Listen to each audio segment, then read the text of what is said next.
Having established such a sophisticated system of numbers, they harnessed it to tame the arid and inhospitable land that ran through Mesopotamia. Babylonian engineers and surveyors found ingenious ways of accessing water and channeling it to the crop fields. Yet again, they used mathematics to come up with solutions. The Orontes Valley in Syria is still an agricultural hub, and the old methods of irrigation are being exploited today just as they were thousands of years ago. Many of the problems in Babylonian mathematics are concerned with measuring land, and it's here we see for the first time the use of quadratic equations, one of the greatest legacies of Babylonian mathematics. Quadratic equations involve things where the unknown quantity you're trying to identify is multiplied by itself. We call this squaring because it gives the area of a square. And it's in the context of calculating the area of land that these quadratic equations naturally arise.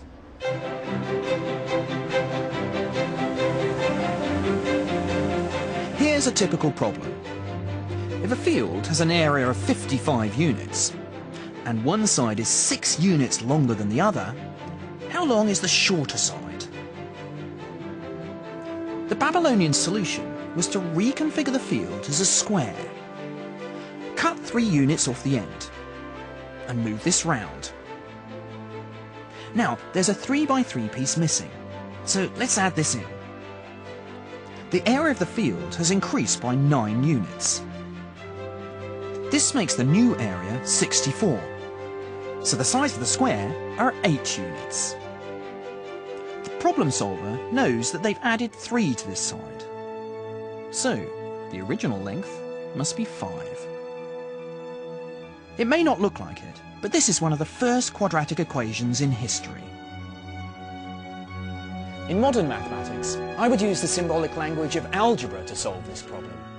But the amazing feat of the Babylonians is that they were using these geometric games to find the value, without any recourse to symbols or formulas. The Babylonians were enjoying problem solving for its own sake. They were falling in love with mathematics.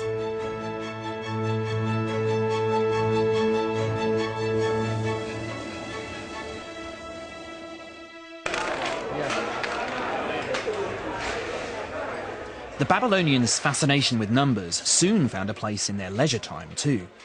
They were avid game players. The Babylonians and their descendants have been playing a version of backgammon for over 5,000 years. So the Babylonians played board games, from very posh board games in royal tombs to little bits of board games found in schools, to board games scratched on the entrances of palaces, so that the guardsmen must have played at times when they were bored. And they used dice to move their counters round. People who played games were using numbers in their leisure time to try and outwit their opponent, doing mental arithmetic very fast. And so they were calculating in their leisure time without even thinking about it as being mathematical hard work. Now's my chance. I hadn't played backgammon for ages, but I reckon my maths would be good enough to give me a fighting chance. Okay. So it's up to you. So 6, and I need to move something, so... But it wasn't as easy as I thought. Okay. Wow! What the hell is that? Yeah, this is... 1, this is 2. Now you're in trouble. So I can't move anything, can I? I can't move these anyway. You cannot move these. You're gonna I've just got to... Oh, gosh. Exactly. There you go. You seem to be... 3 and 4. So. Just like the ancient Babylonians, my opponents were masters of tactical mathematics. Yeah. Put it there. Here you All go. right, good game. The Babylonians are recognized as one of the first cultures to use symmetrical mathematical shapes to make dice. But there is more heated debate about whether they might also have been the first to discover the secrets of another important shape, the right-angled triangle. We've already seen how the Egyptians used a 3-4-5 right-angled triangle. But what the Babylonians knew about this shape, and others like it, is much more sophisticated. This is the most famous and controversial ancient tablet we have. It's called Plimpton 322. Many mathematicians are convinced it shows the Babylonians could well have known the principle regarding right-angled triangles, that the square on the diagonal is the sum of the squares on the sides, and known it centuries before the Greeks claimed it. This is a copy of the arguably most famous Babylonian tablet, which is Plimpton 322. And these numbers here reflect the width or height of a triangle, this being the diagonal. The other side would be over here, and the square of this column plus the square of the number in this column equals the square of the diagonal. They are arranged in an order of steadily decreasing angle on a very uniform basis, showing that somebody had a lot of understanding of how the numbers fit together.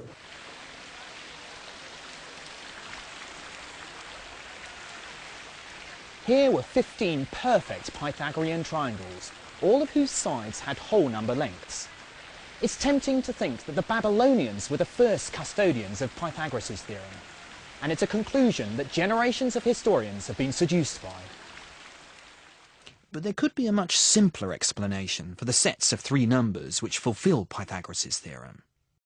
It's not a systematic exploration of Pythagorean triples. It's simply a mathematics teacher doing some quite complicated calculations, but in order to produce some very simple numbers in order to set his students problems about right-angled triangles. And in that sense, it's about Pythagorean triples only incidentally. The most valuable clues to what they understood could lie elsewhere.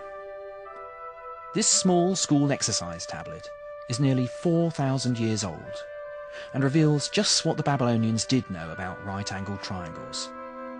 It uses the principle of Pythagoras' theorem to find the value of an astounding new number.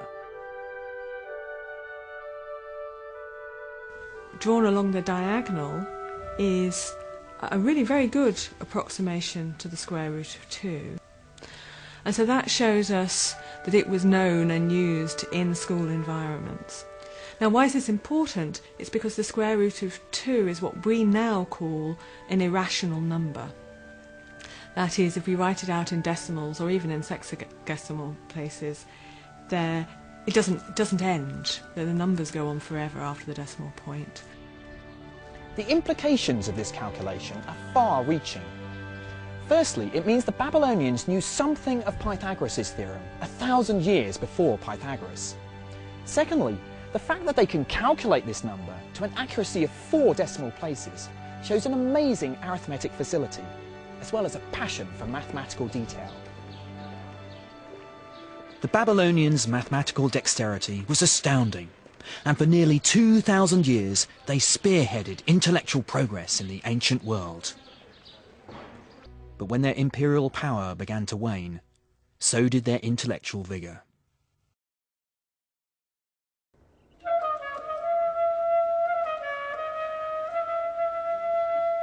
By 330 BC, the Greeks had advanced their imperial reach into old Mesopotamia.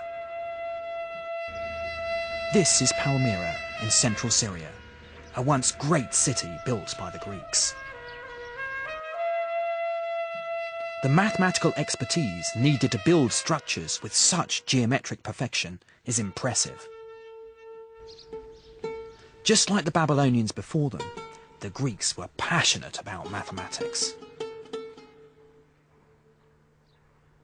The Greeks were clever colonists.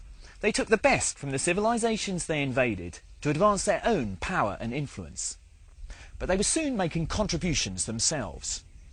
In my opinion, their greatest innovation was to do with a shift in the mind. What they initiated would influence humanity for centuries. They gave us the power of proof. Somehow they decided that they had to have a deductive system for their mathematics. And the typical deductive system was to begin with certain axioms which you assume are true. It's as if you assume a certain theorem is true without proving it. And then using logical methods and very careful steps, from these axioms you prove theorems. And then from those theorems you prove more theorems. And it just snowballs that way. Proof